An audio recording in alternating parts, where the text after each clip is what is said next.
Salut tout le monde, c'est encore Pat. Aujourd'hui, je voulais vous parler d'une vérité universelle, une loi universelle. Comme vous savez, j'ai fondé le groupe des 100 000 avec la perspective d'avoir comme leader, comme chef, si on veut, comme guide, des vérités universelles qui sont vraies pour tout le monde. Des lois de l'univers, il y en a qui appellent ça des clés. Appelez ça comme vous voulez, mais c'est des choses qui s'appliquent à tout le monde, dans tous les cas, tout le temps. Il y en a une couple qu'on connaît, puis il y en a une que je vais vous parler aujourd'hui, c'est la peur d'une chose t'emmène toujours où est-ce que tu as peur d'aller. C'est une vérité universelle qui fait en sorte qu'à chaque fois que tu as peur de quelque chose dans la vie, tu fais inconsciemment ce qu'il faut pour que ça arrive. Avoir peur d'une chose, ça la nourrit, autrement dit, d'une certaine façon. Ça la fait arriver. Ça te fait faire des décisions, prendre des choix que tu n'aurais pas pris dans d'autres circonstances, que je vais revenir là-dessus.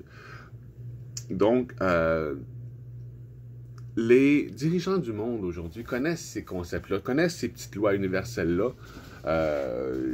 Celui qui le dit, celui qui l'est.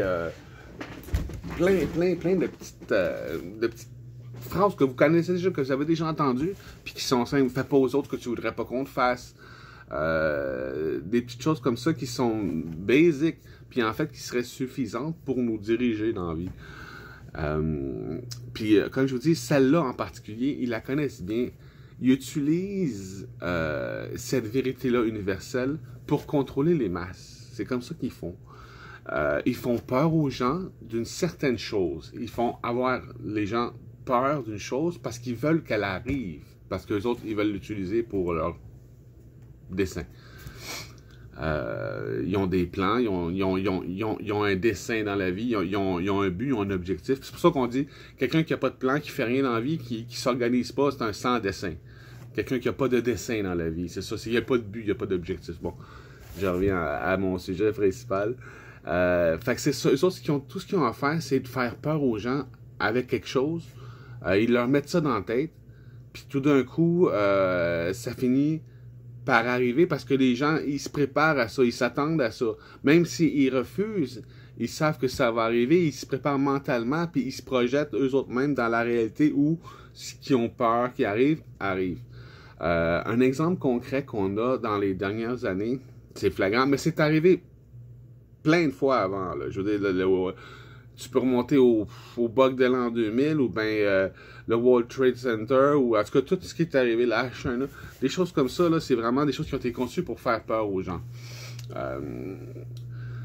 Puis les gens, ce qu'ils font, c'est que ils se propagent la peur entre eux autres parce que les gens n'ont pas appris à créer avec les concepts, les lois universelles sont cachées. Tu sais, quand dans le film Le Secret, ils disent les dirigeants du monde connaissent un secret que les gens connaissent pas en général, que la population mondiale connaît.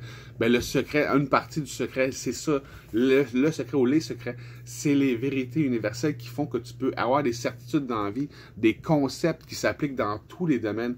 Les humains sont habitués, sont conditionnés à faire un domaine dans la vie, faire ce qu'ils ont à faire, puis les autres font toi, tu fais mes souliers, toi, tu fais ma ceinture, puis moi, je fais des gobelets pour ton café. Mais en fait, quand tu apprends à connaître plusieurs métiers, quand tu deviens ingénieur, que tu connais plusieurs domaines pour pouvoir les mettre ensemble, puis un peu comme Tony Stark, Iron Man, ingénieur, tu vois ce que je veux dire? Ils mettent plusieurs choses ensemble pour créer des machines. Un physicien, c'est quelqu'un qui connaît différentes physiques puis qui va pouvoir créer des choses qui fonctionnent ensemble. Vous voyez, c'est comme ça qu'on peut organiser, c'est avec les concepts créateurs. Puis ça a l'air niaiseux, mais comme je vous dis, la peur nous emmène, c'en est un. Faut pas le prendre à la légère. Ces petites phrases-là, ce que tu dis des autres s'applique juste à toi. C'est pas des phrases, c'est des clés. Avec ça, vous pouvez devenir vraiment plus fort, plus conscient, plus présent, plus allumé, plus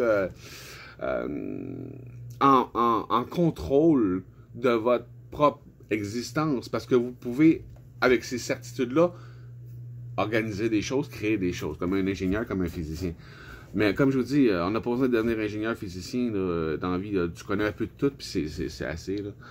Donc, une des vérités universelles qu'ils utilisent. Puis l'exemple que je vais vous donner, c'est avec avec ce qui s'est passé, là, la pandémie, là, ils ont fait peur aux gens avec une grippe qui existait avant. On sait tous qu'avant, les gens mouraient déjà de la grippe. Qu'avant, il y avait déjà 1000 personnes par mois qui mouraient dans les CHSLD.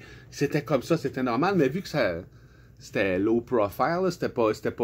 Là, ils ont décidé de le mettre au grand jour. Puis regardez, on meurt, puis là, de faire un grand scandale avec ça pour que les gens aient peur d'une pandémie mondiale. Quelque chose qui pourrait tuer tout le monde. Quelque chose qui pourrait décimer la planète entière parce qu'on est tous susceptibles de mourir vu qu'on est tous conformes puis dans le même système. On est tous susceptibles de se passer à la grippe. Puis tout le monde va l'avoir. S'il y en a un qui l'a, ça va en avion, blablabla. On a tous vu les films, là. Fait que c'est ça, on a cette peur-là qui a été nourrie par les films. Tu sais, que si ça arriverait, que ça serait terrible. Puis dans l'histoire, il y a eu des épidémies, en effet, qui ont tué quelques millions de personnes. L'humanité a toujours survécu. Je veux dire, on s'est remis de ces choses-là, mais bon, pour le dire ainsi, c'est ça. On vit dans un système conformiste aujourd'hui qui fait que tout le monde vit pareil, fait que tout le monde tombe malade, s'il y en a qui tombent malade. Bon. Puis comme je vous dis, tout ce qu'il y avait à faire, c'était de faire peur aux gens avec ça, pour que les gens, par la peur, commencent à prendre des mauvaises décisions. Quelles mauvaises décisions? Ça, j'ai même pas besoin de vous en parler. Hein. C'est un groupe d'éveillés, ça. La mauvaise décision, tout le monde la connaît. La mauvaise qui a été répétée une deuxième fois, là, tu sais, une troisième fois, une quatrième fois. Puis là, je sais plus à combien de fois ils sont rendus, là. Fait que ça fait longtemps que je suis plus nouvelle. Puis, ben c'est ça, ce que je voulais dire, ça rien dire, mais c'est ça que je voulais dire. C'est que tout ce qu'il y avait à faire, c'est de faire peur aux gens à propos de quelque chose pour pouvoir leur faire prendre des mauvaises décisions. Parce que les gens connaissent rien à rien, ils connaissent juste leur métier, ils connaissent pas la médecine. Aujourd'hui, ils vous font croire que la médecine, ça prend des années d'études pour comprendre la médecine, alors que comprendre son corps humain, quand tu comprends les concepts, pourquoi les choses arrivent, comment les choses arrivent, pourquoi je suis malade, qu'est-ce que cette maladie-là me reflète à moi. Les gens sont conscients aujourd'hui, ils comprennent que quand tu es malade, c'est parce qu'il y a quelque chose qui va pas en dedans. Bon, ben c'est ça, quelque chose qui va pas en dedans. En dedans, là, c'est ça, c'est les concepts que tu as en dedans. Tu es ces concepts-là. Puis, à force de connaître toutes les clés universelles, les concepts... Oh, la face bleue. À force de connaître toutes les clés, les concepts, il y en a, on va dire 12. Il y a 12 clés universelles à comprendre, des choses à revoir, des choses à comprendre dans l'univers qu'on vit aujourd'hui, qui font qu'au centre, tu te rends compte que tu finis par trouver une genre de vérité qui ne peut pas se partager, qui ne peut pas se dire, j'ai beau vous dire, vous êtes Dieu, vous allez jamais le comprendre tant que vous n'allez pas réaliser comment, pourquoi et de quelle façon. Tant que vous ne l'avez pas compris ici, là, je ne vous parle pas d'une foi aveugle, là, puis prier, là, on a passé ça, l'espoir, c'est être poire, là. La foi, la vraie foi, là, c'est pas F-O-I. Puis j'espère que ça va arriver, là. La vraie foi, c'est de être pouvoir de concevoir avec ton troisième œil. La foi, F-O-I-S. Je vois la foi qui arrive, ce que je visualise. Je vois la foi. Je la vois, puis parce que je la regarde avec mon troisième œil, puis parce que je m'enligne là-dessus, ça va arriver. Je prie en voyant la foi. C'est ça, la foi. La vraie. C'est toi qui crées ce que tu veux. Si tu as peur de quelque chose, si tu as foi en quelque chose que tu as peur, tu vas y arriver. Si tu as foi en quelque chose que tu aimes, c'est là que je voulais revenir au début. Quand on comprend ça, quand on voit que les dirigeants mondiaux utilisent la peur pour faire aller les gens vers ce qu'ils ont peur. On peut utiliser, tout est neutre dans la vie. La manipulation a son côté bon.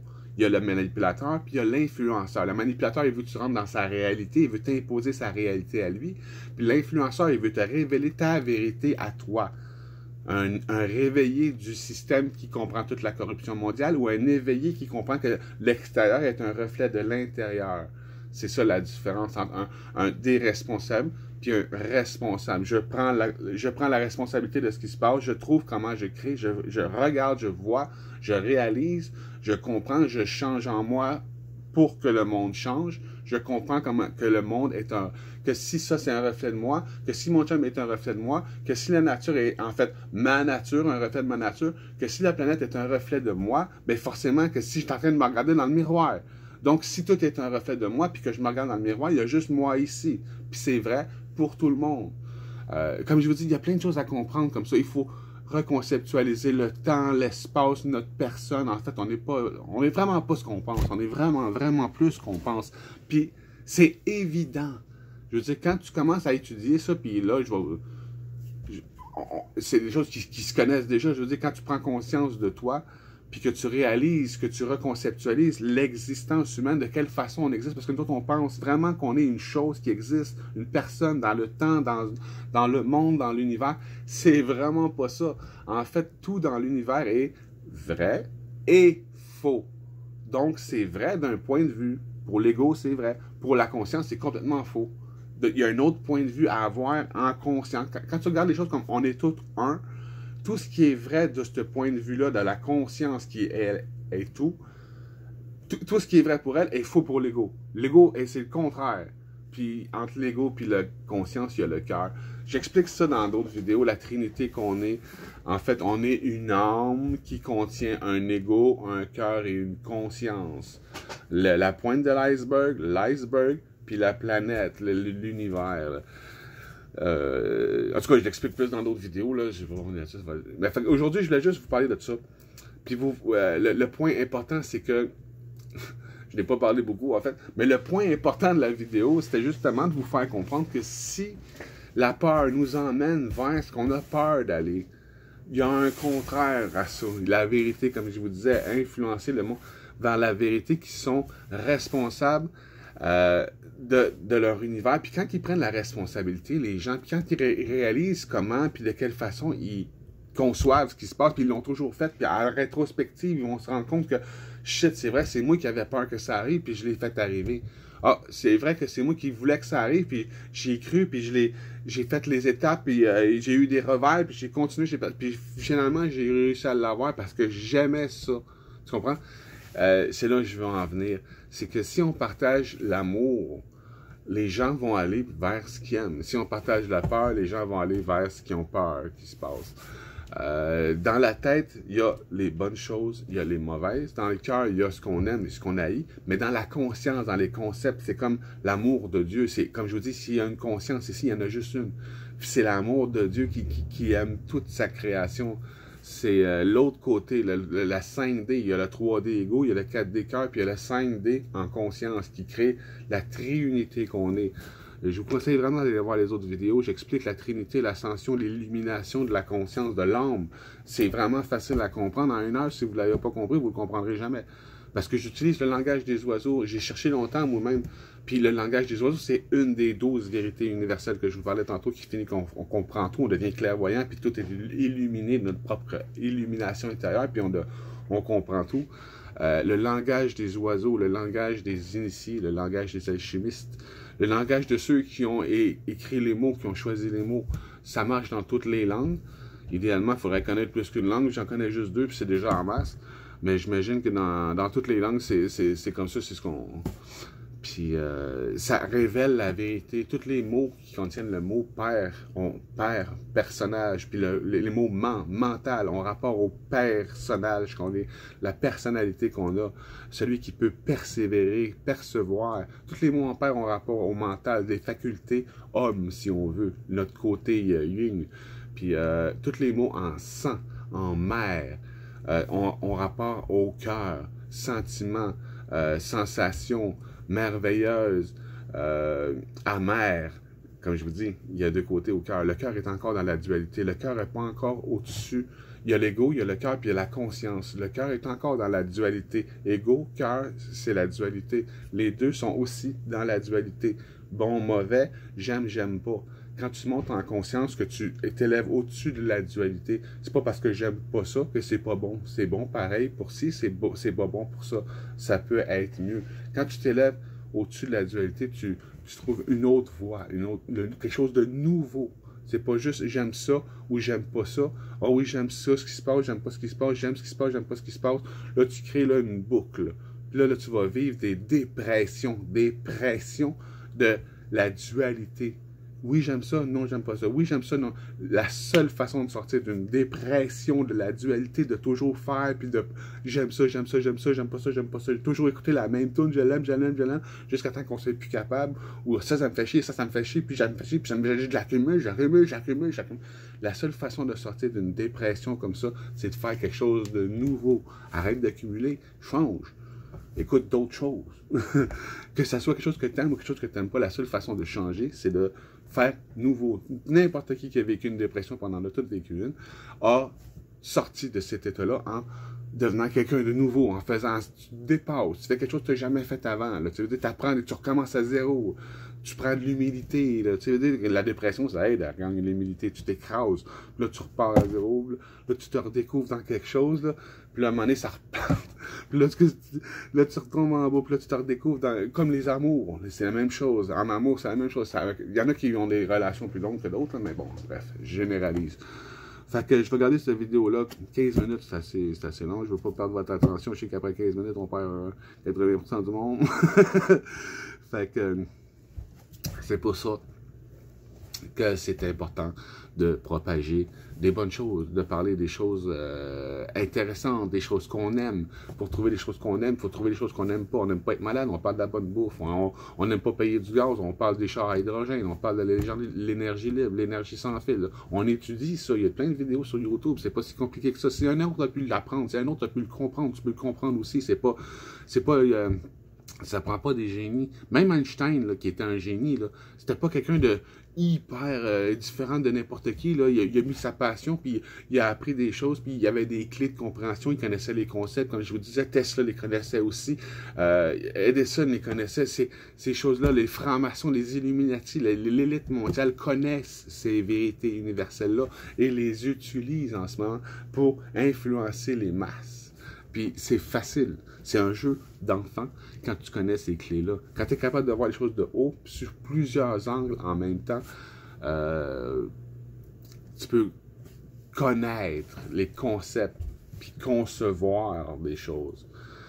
La conscience, c'est vraiment ce qui crée. C'est pas l'ego. Les intentions, l'enfer est pavé de bonnes intentions. C'est pas le cœur. Ça prend pas juste de l'amour. Si ça prendrait juste de l'amour pour créer des choses, la première manif aurait tout changé dans l'histoire. Mais c'est pas ça. L'amour, on se réunit, on fait des grands rassemblements, des belles manifs, on s'assemble ensemble, puis tout, des belles expressions d'amour puis de solidarité. Mais vous voyez que ça prend plus que... On se rend compte aujourd'hui que ça prend plus que ça. Encore mieux. Que ça prend plus que ça. Pour changer réellement les choses, il faut les faire. Puis pour les faire, il faut savoir comment on manifeste réellement quelque chose. Pas avec un ego qui va marcher dans la rue. Quand on vous dit qu'il faut y aller une marche à la fois pour manifester quelque chose en vie, c'est pas dans la rue. OK? On s'entend là-dessus. Je vous laisse. Fait que je finis là-dessus. Puis, qu'est-ce que...